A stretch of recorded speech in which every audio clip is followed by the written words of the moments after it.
Hello, வணக்கம். Welcome to கண்ணானி கண்ணே channel. இன்றைக்கி நம்ம என்ன பார்க்க போகிறோன்னா, காலையிலேருந்து இரவு வரைக்கும் என்னோடய குழந்தைக்கு என்னென்ன உணவு, என்னென்ன ஸ்நாக்ஸ்லாம் கொடுத்தேங்கிற ரெசிபிஸை அவங்க கூட ஷேர் பண்ணிக்க போகிறேன்.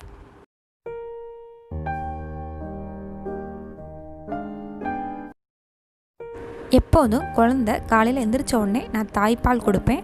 அது மட்டும் இல்லாமல் குழந்தைக்கு எப்போல்லாம் தேவைப்படுதோ அப்போவும், அதுக்கப்புறம் குழந்தை தூங்குறதுக்கு முன்னாடியும் நான் கண்டிப்பாக தாய்ப்பால் கொடுப்பேன். ஃபஸ்ட்டு காலை உணவு என்னென்னு பார்த்துடலாம். அதுக்கு ஒரு மீடியம் சைஸ் உருளைக்கிழங்கை நான் இந்த மாதிரி துண்டாக கட் பண்ணி வச்சுருக்கேன். இப்போது ஒரு 3 டேபிள் ஸ்பூன் அளவு சிகப்பு அவல் எடுத்திருக்கேன். இதில் தண்ணி விட்டு நல்லா வாஷ் பண்ணி எடுத்துடலாம். ஒரு 2-3 தடவையாவது அலசி எடுத்துருங்க. இப்போ அந்த அவலை நான் ஒரு குக்கரில் மாற்றுறேன். அதோட நம்ம துண்டாக நறுக்கி வச்ச உருளைக்கிழங்கையும் சேர்த்துடலாம். சேர்த்துட்டு ஒரு 1/2 கப் அளவு தண்ணி இதில் விட்டுருவோம். இப்போது நம்ம இந்த குக்கரை மூடி வச்சுட்டு ஒரு 3 விசில் அளவு மீடியம் ஃப்ளேமில் வச்சு எடுத்துடலாம். இந்த குக்கரோட ஆவி அடங்கினதுக்கப்புறமா இதை ஓப்பன் பண்ணி பார்க்கலாம். உருளைக்கிழங்குலாம் நல்லா வந்துருச்சு. பொதுவாகவே உருளைக்கிழங்கு குழந்தையோட வெயிட் இன்க்ரீஸ் பண்ணுறதுக்கு ரொம்ப ஹெல்ப்ஃபுல்லாக இருக்கும். ஸோ அதோட இந்த இரும்பு சத்து மிகுந்த இந்த அவளையும் சேர்த்து நம்ம கொடுக்கும்போது குழந்தைக்கு ரொம்ப ஒரு ஹெல்த்தியான பிரேக்ஃபாஸ்ட்டாக இருக்கும். இப்போ நம்ம இதை நல்லா மசிச்சுட்டு கொஞ்சமாக நெய் சேர்த்துட்டு இதை நல்லா மிக்ஸ் பண்ணி விட்டுடலாம். இது ரொம்ப குழந்தைக்கு விருப்பமான உணவாக இருக்கும். இந்த உணவு 7 மாத குழந்தையிலேருந்து நீங்கள் செஞ்சு கொடுக்கலாம். குழந்தை சாப்பிட்டதுக்கப்புறமா கொஞ்சம் நேரம் தூங்க வச்சேன்.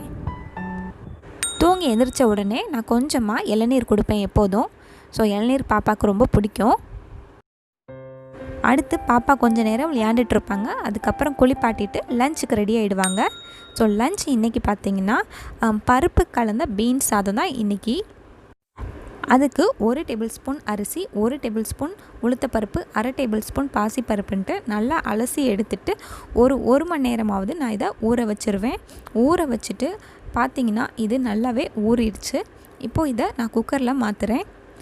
இப்போ இதோட ஒரு பல் பூண்டு, ஒரு 2-3 அளவு பீன்ஸை துண்டாக நறுக்குனது, 1/4 ஸ்பூன் அளவு சீரகம், கொஞ்சமாக மஞ்சள் தூள் சேர்த்துட்டு 1 கப் அளவு தண்ணீர் சேர்த்துட்டு இந்த குக்கரை இப்போ மூடி வச்சுட்டு ஒரு 7-8 விசில் வரைக்கும் மிதமான சூட்டில் வேக வச்சு எடுத்துடலாம்.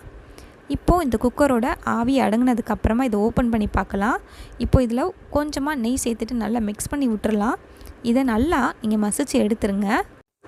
இந்த உணவு 8 மாத குழந்தையிலேருந்து நீங்கள் கொடுக்கலாம். ஏன்னா உளுந்தம்பருப்பு வந்து அப்போ தான் அவங்களால ஈஸியாக டைஜஸ்ட் பண்ணிக்க முடியும். இப்போ இது நல்லா மசிச்சாச்சு. இது பாருங்கள் இதோட கன்சிஸ்டன்சி எப்படி இருக்குன்னு. குழந்தைங்க விழுங்குறதுக்கு ரொம்ப கரெக்டாக இருக்கும். லஞ்ச் சாப்பிட்டுட்டு பாப்பா நல்லா தூங்கிடுவா. தூங்கி எந்திரிச்சதுக்கப்புறமா இன்றைக்கி நான் என்ன ஸ்நாக் கொடுத்தேன்னா ஃபிங்கர் ஃபுட் தான் கொடுத்துருக்கேன். அதுக்கு பார்த்திங்கன்னா நான் பீன்ஸும் அதுக்கப்புறம் கேரட்டை இந்த மாதிரி நீளமாக துண்டாக கட் பண்ணி வச்சுருக்கேன். இதை வந்து நான் ஒரு இட்லி பானையில் வேக வச்சுட்டு பார்த்திங்கன்னா நல்லா வெந்துருச்சு. இந்த மாதிரி இருக்கும். இது நீங்கள் அமுத்தி பார்த்திங்கன்னா நல்லா சாஃப்டாக இருக்கும். இந்த அளவுக்கு வேக வச்சுட்டு ரொம்ப லைட்டாக பெப்பரும் கொஞ்சமாக சீரகம் பார்த்திங்கன்னா ரொம்ப லைட்டாக இருக்கணும். ஏன்னா பெப்பர்லாம் பாப்பாவுக்கு அந்த காரம் தாங்காது. ரொம்ப லைட்டாக தான் போட்டு இது நல்லா மிக்ஸ் பண்ணி பாப்பாக்கிட்ட கொடுப்பேன். பாப்பா நல்லா சாப்பிடுவா. ஸோ ஸ்நாக்ஸ் சாப்பிட்டுட்டு அவங்க அப்படியே அவங்க தாத்தா பாட்டி கூட விளையாண்டுட்ருப்பாங்க. விளையாண்டு முடிச்சுட்டு பாப்பாவுக்கு நான் டின்னர் ரெடி பண்ணிடுவேன். இன்றைக்கி டின்னர் பார்த்திங்கன்னா முட்டை ஊத்தப்பம். முட்டை வந்து இரவு நேரம் பார்த்திங்கன்னா 7 மணிக்கு மேலே கொடுக்காதீங்க. நான் 6:30 மணிக்கு அன்றைக்கி டின்னர் நான் முடிச்சிட்டேன். ஒரு 1/2 கரண்டி போல் தோசை மாவு போட்டு அதில் முட்டையை போட்டு நல்லா மிக்ஸ் பண்ணி எடுத்துட்டேன். இதில் நீங்கள் லைட்டாக பெப்பர் கூட நீங்கள் சேர்த்துடலாம்.